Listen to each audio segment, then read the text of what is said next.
Sur Paris Direct, vous êtes au bon endroit, comme dirait un présentateur de France 24, que nous allons maintenant lire la presse. C'est avec Antoine Fenot. Bonjour Antoine. Bonjour Philomé. Nous commençons Antoine Fenot par un sujet très sérieux et très grave. On parle de cet incident meurtrier à Johannesburg, ce drame et qui soulève pas mal de questions. Absolument, vous l'avez évoqué pendant votre journal, c'est un incendie, plus précisément qui a touché un immeuble de Johannesburg. Le bilan est dramatique, 74 morts et surtout, je vous le disais, des questions et de la colère. Colère à la une de Sowetan, vous le voyez juste ici avec cette photo donc de l'immeuble en flammes et ce titre, pendant 4 ans, rien n'a été fait. 4 ans, nous dit Sowetan, pendant lesquels les autorités incendies n'ont pas inspecté le bâtiment. Pire, selon le quotidien sud-africain, des affaires de corruption entacheraient cette inspection. Plus largement, eh bien, cet incendie met en lumière un problème endémique dans la ville sud-africaine. Toute une partie du bâti de Johannesburg,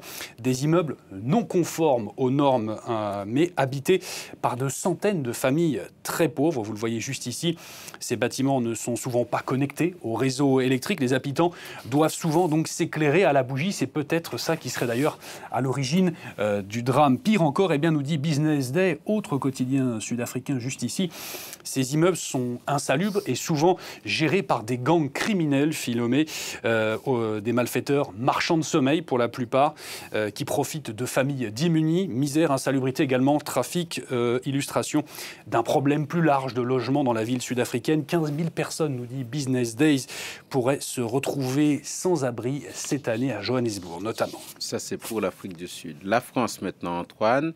La presse revient très largement sur cette rencontre entre Emmanuel Macron et les représentants des partis politiques. Absolument. C'était 12 heures de discussion qui se sont achevées au milieu de la nuit. Emmanuel Macron voulait une initiative politique d'ampleur pour sa rentrée. Et voici donc la forme qu'il a choisie. Le chef de l'État qui a donc réuni à Saint-Denis les représentants du RN jusqu'à la France Insoumise pour parler institutions, économie, éducation. Un dîner presque parfait. Vous le voyez juste ici pour le très libéral L'Opinion qui vante l'habileté politique du président. En revanche, beaucoup d'incantations sur certains sujets nous livre un des participants, en particulier sur le social. Le Figaro, de son côté, se fait également le relais de cette réunion et ne relaie donc notamment les propos qui pourraient faire polémique du président. Ce dernier qualifie, je cite, de conneries la limitation du mandat présidentiel, donc à 2 mandats maximum.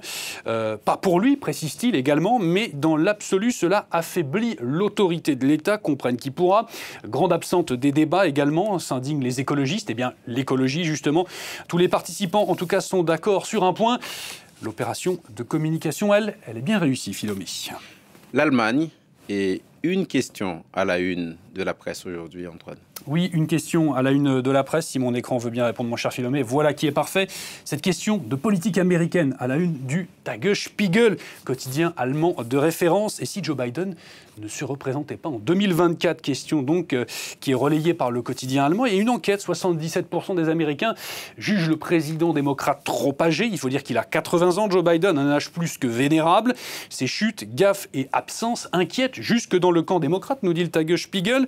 Le démocrate qui se donne jusqu'à l'été prochain pour trancher s'il jetait l'éponge. Eh bien, nous dit toujours le Tagesspiegel, les démocrates seraient forcés donc de lui trouver un remplaçant, Joe Biden, dont une seconde candidature était motivée par un seul but, faire barrage à Donald Trump, qui pourrait donc également être candidat. Et pour cause, car Joe Biden l'affirme, c'est lui qui a réussi à battre Donald Trump dans les urnes. On revient dans la presse française, on va parler de cette ville qui attend un événement et qui le redoute aussi. Absolument, et cette ville, c'est Chamonix, que vous voyez juste ici, qui, au pied du Mont Blanc, vous le savez très bien, et comme chaque année, eh bien, à la fin août, cette ville désormais accueille l'UTMB, l'Ultra Trail du Mont Blanc, une course autour du massif donc du Mont Blanc, à pied de 170 km, rien que ça, elle s'en lancera tout à l'heure à 18h, donc de Chamonix, et il faut dire que là-bas, nous dit Libération, eh bien, certains s'agacent, un ras-le-col des habitants, avec un jeu de mots dont Libération a l'habitude, des milliers de personnes, de véhicules et de curieux chaque année, ça commence à faire beaucoup pour la tranquillité montagnarde de Chamonix, nous dit Libération. Au début, c'était une simple course de quartier, mais c'est devenu un événement mondial. Critique à tempérer toutefois, nous dit également le quotidien. La mairie, notamment, elle est ravie des retombées économiques de cet événement qui ont permis, il faut bien le dire, de préserver le massif. L'organisation, elle est tentaculaire. Et les sponsors aussi dérangent. Le trail course en nature aux vertus écolo est sponsorisé ici par Dacia, le constructeur automobile. On fait mieux niveau écologie, vous l'aurez compris. Bref, que tout le monde se rassure, c'est bientôt fini pour cette année. On ne va pas se quitter là-dessus puisque, Antoine, vous avez une histoire surprenante à nous livrer. Oui, assez rapidement. Allez, très rapidement. Si vous étiez propriétaire d'un taureau d'une demi-tonne et que vous voulez le transporter, vous feriez comment, mon cher Philomé? Eh bien, vous le mettriez dans votre voiture, naturellement. C'est l'idée qu'a eu un homme du Nebraska pour transporter Howdy Doody, c'est son petit nom.